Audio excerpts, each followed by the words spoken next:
Assalamu alaikum warahmatullahi ta'ala wa barakatuhu masoyana maza da mata ta kwari kullum Fati slow motion. Wata baiwa Allah ya kai kwana 3 yau da ta yi min DM. To yau kuma da safe ta kira ni tana gushe kin kuka. To ni dai ban taɓa aure ba amma wanda zan yi bidiyon nan akan shi ya sani. Allah ka auri matanka guda biyu, soyayya ce ta sa dukka aure su.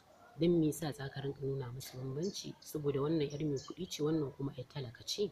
Bayan haka ka ɗauki kwanan yar talaka ka je ka kai wa yar mai kuɗi. Allah ne ya halicce su gaba ɗayansu. So kake ka tashi ranar tashin alkiyama ɓarin jikinka ya shanye? ‘Ya'yanka kuma ai kai ka haife su gaba ɗaya.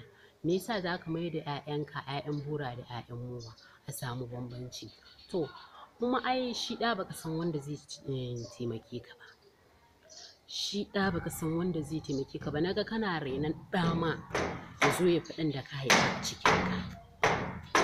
Kana rainon ɗa ya zo ya fi ɗan da ka haifa a cikinka.